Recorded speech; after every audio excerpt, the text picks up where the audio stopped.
मुंबईतली अभ्युदयनगर एक म्हाडाची मोठी वसाहत आहे आणि या वसाहतीचा CNDच्या मार्फत डेव्हलपमेंट करण्याचा निर्णय देवेंद्र फडणवीस साहेबांनी त्या ठिकाणी घेतला। मुख्यमंत्र्यांची त्याला मान्यता घेतली आणि त्यानंतर एक आनंदाचं उत्साहाचं वातावरण अभ्युदयनगरमध्ये मध्यमवर्गीय मराठी माणसांमध्ये खास करून त्या ठिकाणी निर्माण झालं। तथापि पुढची प्रोसेस होत असताना अनेक बैठका म्हाडा स्तरावर झाल्या। त्याच्यामध्ये 500 स्क्वेअर फीटच्या वर जाता येणार नाही अशा प्रकारची चर्चा झाल्यानं अभ्युदयनगरचे रहिवासी संभ्रमित त्या ठिकाणी झाले आणि त्यामुळे त्यांनी मागणी केली की आम्हाला कमीत कमी मागच्या विकासकांनी जेवढं त्या ठिकाणी जागा देण्याचं मान्य केलं होतं, किंबहुना 678 इथपर्यंत मॅक्झिमम देता येईल, त्या आधारे जागा मोठी द्यावी अशा प्रकारची अपेक्षा व्यक्त केली। मी उपमुख्यमंत्री माननीय देवेंद्र फडणवीस साहेबांना फेडरेशनच्या वतीनं विनंती केली आणि मला सांगायला खूप आनंद वाटतो की तात्काळ त्यांनी या ठिकाणी अभ्युदयनगर फेडरेशन सोबत बैठक लावली आणि कमीत कमी 635 जागा आणि मॅक्झिमम जेवढी देता येईल अशा प्रकारचं टेंडर फ्लोट करावं। आज एक ऐतिहासिक आणि क्रांतिकारी असा निर्णय मुंबईतल्या या म्हाडा वसाहतीकरता देवेंद्र फडणवीस साहेबांनी स्वतः उपस्थित राहून या ठिकाणी घेतला। या ठिकाणच्या रहिवाशांची दुसरी मागणी होती की प्रत्येकाला त्या ठिकाणी कार पार्किंग मिळावी। पूर्वीच्या त्यांच्या चर्चेमध्ये 4 घरामागे, बरोबर आहे ना, नियमाप्रमाणे पार्किंग देऊ, परंतु देवेंद्रजींनी समजावून सांगितलं की हल्ली मध्यमवर्गीय छोट्या माणसाकडे पण गाडी असते आणि येणाऱ्या 50 वर्षामध्ये आणखी त्या ठिकाणी आर्थिकदृष्ट्या हा छोटा माणूससुद्धा भक्कम होईल, त्याच्यामुळे प्रत्येकाला गाडी पार्किंगसाठी द्यावी अशाही प्रकारचा निर्णय या ठिकाणी झाला।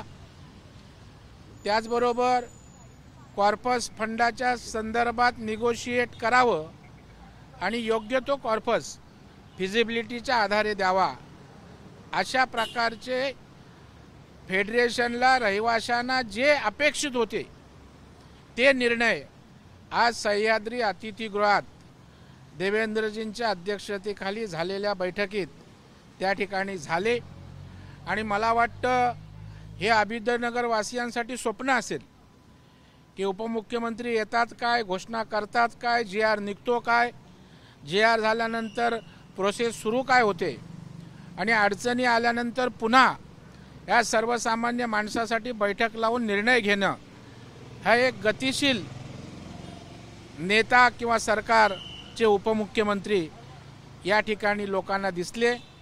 या बैठकीत माझ्यासोबत आमदार प्रसाद लाड, गृहनिर्माण विभागाच्या ACS Valsa Nair madam, VP Sanjeev Jaiswal, CO Borikar, तसेच महासंघाचे पदाधिकारी रासम विलास सावंत, माजी अध्यक्ष काटकर आणि सर्व कमिटीचे सदस्य या ठिकाणी उपस्थित होते आणि मला वाटतं अभ्युदयनगर रहिवाशांच्या विकासातलं एक सोनेरी पाऊल आज या ठिकाणी पडल्याचं देवेंद्रजींनी या ठिकाणी सुखद अशा प्रकारचा धक्का आमच्या रहिवासी संघाला अभ्युदयनगरला दिलेला आहे। हजारो कुटुंब आहेत, मराठी कुटुंब आहेत या ठिकाणी, नेमकी प्रकल्पाची सुरुवात कधी होणार? कारण सातत्याने निर्णय होत आहेत, मात्र अंमलबजावणी कधी होणार असा प्रश्न अभ्युदयनगर। आपण जर या सगळ्या निर्णयाची सिक्वेन्स बघितलात किंवा टप्पे बघितलेत तर मुंबईतला सर्वात गतिशील अशा प्रकारचे निर्णय या ठिकाणी झालेत।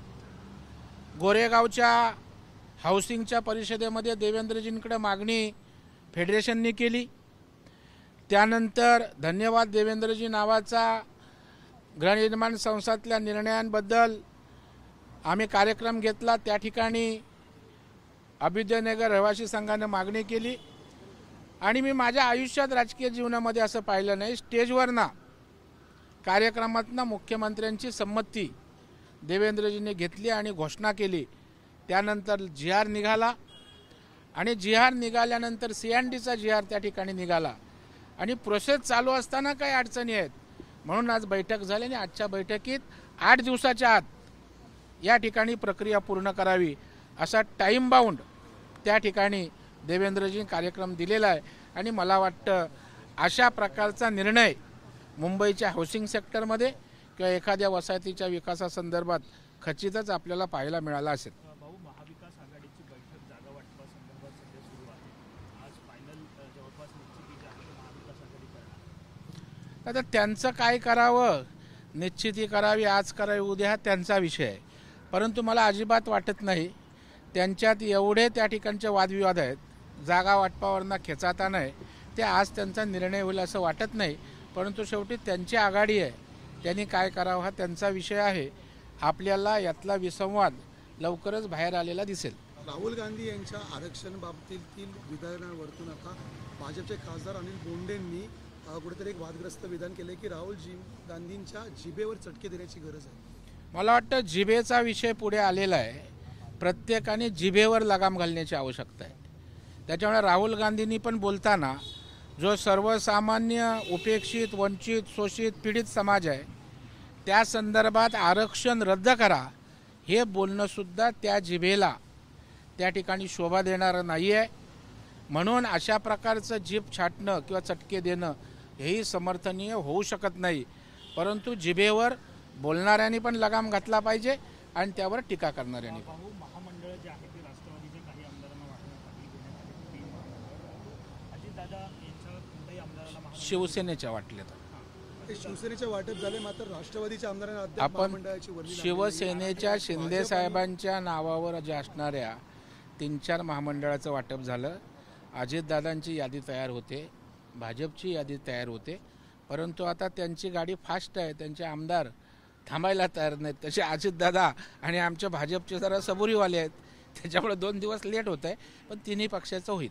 मुख्यमंत्री पदावरून कुठेतरी चढाओढ सुरू दिसते, कारण एकीकडे देवेंद्र फडणवीस मुख्यमंत्री व्हावेत असं गिरीश महाजन म्हणतात, दुसरीकडे चाकणकर रुपाली म्हणतात की अजितदादा मुख्यमंत्री व्हायला पाहिजेत, शिरसाट म्हणतात एकनाथ शिंदेच पुढच्या वेळी मुख्यमंत्री. हे बघा, प्रत्येक पक्षाच्या कार्यकर्त्याला असं वाटतं की आपला नेता मुख्यमंत्री झाला पाहिजे.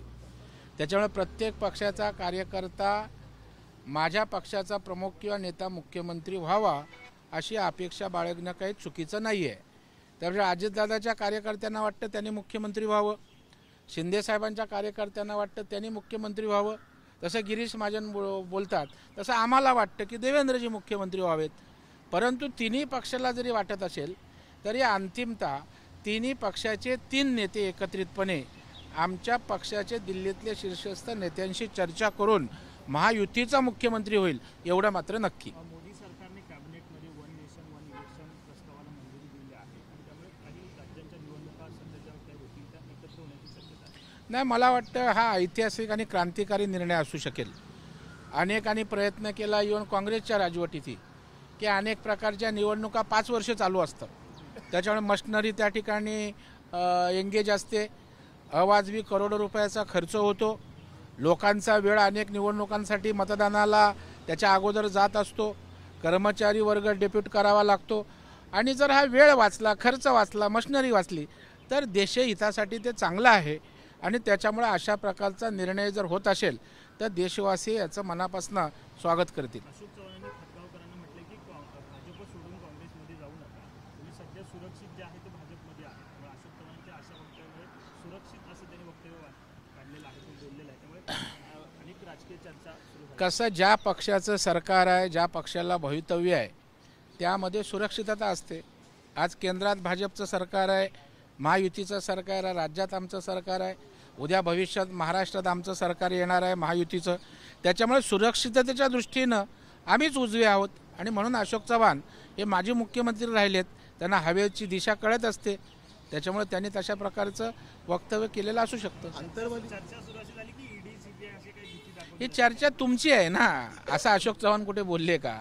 त्यांना वाऱ्याची दिशा कळते आणि ती दिशा त्यांनी खदगावकरांना दाखवली. अंतरवाली सराटीमध्ये 2 आंदोलनं सुरू झालेली आहेत. एक मराठा आरक्षणाचं आहे, दुसरं ओबीसी आरक्षणाचं. मराठा आणि ओबीसी कुठेतरी आमने सामने येताना पाहायला मिळत आहे. नाही, मराठा ओबीसी आमने सामने येऊ नये यासाठी आज निर्णयांना उशीर होतोय. कारण ओबीसीतना संविधानिक आरक्षण देता येत नाही म्हणून हा विषय लांबला आहे. परंतु आता मराठा आरक्षणाच्या संदर्भात सुद्धा अनेक ठिकाणी आंदोलनं होत आहेत. EWSच्या संदर्भात आता भूमिका घेणाऱ्या मराठा समाजाचा वर्ग पुढे आला आहे. कारण EWSचं आरक्षण नसल्यामुळे अनेक विद्यार्थी अनेक युवकांचं नुकसान झालेलं आहे. त्यांचा आक्रोश पुढे आला आहे. त्या आक्रोशाला वाट देण्यासाठी आता मराठा आंदोलक पुढे येत आहेत. त्याच्यामुळे मला वाटतं ठिकठिकाणी आंदोलनं सुरू आहेत. परंतु सरकार म्हणून सर्वसमावेशक भूमिका घ्यावी लागते. त्याच्यामुळे सरकारसाठी सर्व समाज सारखे असतात. त्याच्यामुळे कुणावर अन्याय न करता मराठा समाजाला आरक्षण देण्याची सरकारची भूमिका आहे, त्याबद्दल दुमत नाही. परंतु आंदोलनाच्या आडून कुणी राजकारण करू नये असंही सरकारला वाटतं. जरांगे पाटील असं म्हटलं की फडणवीसांनी किती गणित आखली तरी ते फेल करू असं त्यांनी म्हटलं. नाही, मला वाटतं त्यांचं शिक्षण देवेंद्रजींपेक्षा जास्त झालेलं आहे, त्यांचा अभ्यास जास्त आहे. त्याच्यामुळं आता त्यांना काय बोलायचं, कारण त्यांना बोलायला काय लगाम नसतो. देवेंद्रजींना मर्यादा आहेत. आता देवेंद्रजींना किती कळतं आणि त्यांची गणितं काय होतात महाराष्ट्राने पाहिलेलं आहे आणि येणाऱ्या काळातही दिसेल. आता मराठा समाज सोबत आहे म्हणून त्या ठिकाणी आपण PhD घेतल्यासारखं जरांगीने बोलू नये, वागू नये. नागपूरमधल्या 6 जागांवरतून कुठेतरी शिवसेना म्हणजे एकनाथ शिंदेची शिवसेना आणि भाजप दोन्ही पक्ष आमनेसामने दिसत आहेत. कारण ज्या ठिकाणी नागपूरमध्ये ज्या मतदारसंघांवरती भाजपचं वर्चस्व तिथे शिवसेनाही दावा करताना पाहायला मिळते. नाही, मला वाटतं जोपर्यंत जागा वाटप अंतिम होत नाही तोपर्यंत प्रत्येक पक्ष दावा करणार. परंतु जागा वाटप अंतिम झाल्यानंतर आम्ही तिन्ही पक्ष एकत्रितपणे महायुती म्हणून त्या ठिकाणी सामोरं जाईल. कुठल्याही प्रकारचा वादविवाद नसेल.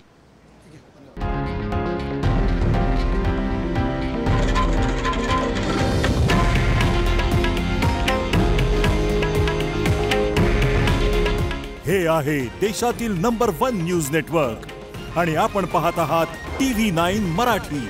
काळजी तुमची, हित महाराष्ट्राचं.